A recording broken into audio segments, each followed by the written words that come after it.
he was constantly on the move. As a flight attendant for United Airlines, he traveled all over the world, and he went to great cities like Rome, Paris, and London. And he was also constantly moving. And he lived in the suburbs of Boston, the Colorado Rockies, the dried tortugas, and even the honky-tonks of Nashville with his brother Michael for a little while. Eventually, he settled into the arms of the Queen City, Charlotte. During that time, he and I had many adventures together. We climbed Half Dome with our friend Dallas in Yosemite Valley. We hiked to the Redwood National Park and Crater Lake, and we also trekked through the valley of Kings Canyon. Dave, in his spare time, honed his passion and love for the environment to create a film about the Great Smoky Mountains to highlight the fragility of its environment, and the film even ruffled the feathers of a few North Carolina congressmen. In sum, I would describe Dave's life as what would have happened to Henry David Thoreau if he owned a Prius. So, after Dave settled in Charlotte, I was a little bit concerned because he had expressed a desire to find someone with whom to settle. And I knew that it was going to take a unique, caring, and understanding person to not only appreciate the rugged individuals in Dave, but also respect him for his passion for the arts. So I believe it was about 2 years ago when Dave phoned me up and he said, "Hey Mike, I'm coming out to California and I'd like to stay with you. And I'd like to show Jennifer around San Francisco, and I'd like to take her camping in California." And I said, "Dave, who's Jennifer?" "Oh, just this girl I've been dating." Just this girl. Well, Dave brought Jennifer out to California. And I could not be more impressed with her kindness, her eloquence, and her grace.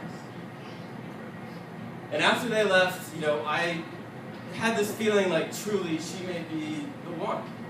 But still I had doubts. But not about Dave. About Jennifer. Because could she really handle the adventurous spirit of my crazy friend? Ironically, I got the answer to my question the day after my wedding. Let me tell you about their adventure. After the festivities of my wedding, Dave and Jennifer went back to their hotel room, only to find that their room key did not work and would not open their door. So, like any normal couple, they went down to the front desk and went to see the clerk about, getting the room key replaced. Only to find that the clerk, there was no one working the graveyard shift, and therefore the office was not open until the morning. Therefore, like any normal couple, they had to find another way into the room. Luckily, Dave was able to find that the window to his room was unlocked.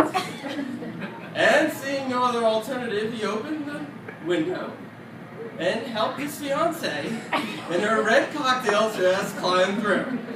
He then hoisted himself up in his tuxedo and got into the room. They checked the door, they found it was broken, and exhausted, they went to bed. A little while after, a knock came at the door. It was the police. Apparently, someone had seen them entering through the window and suspected foul play. The police officer said, "Dave, would you please," well, they said, "Dave," they said, "would you please open the door and show us your identification?" Dave said, "I'd love to open the door." "But I cannot because it's broken. But if you would kindly go to the window, I'd be happy to show you my identification." Pop begrudgingly obliged and went to the window. Dave, as he was about to show his identification and his license and his the bill of sale, the window came down, almost hitting the hand of the police officer.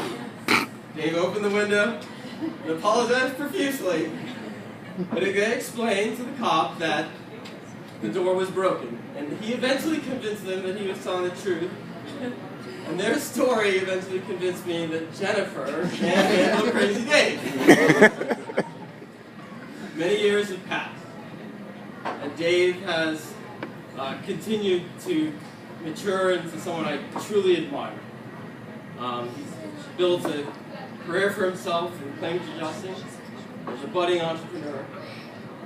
He has gotten a beautiful home for himself, and he continues his passion with music, with his brother, literature, and the arts, and film. But the most important thing that he's done is he's asked Jennifer to marry him. Dave, that is by far the best decision that you've ever made. Jennifer, you smooth Dave's rough edges. You balance his passion with your equanimity.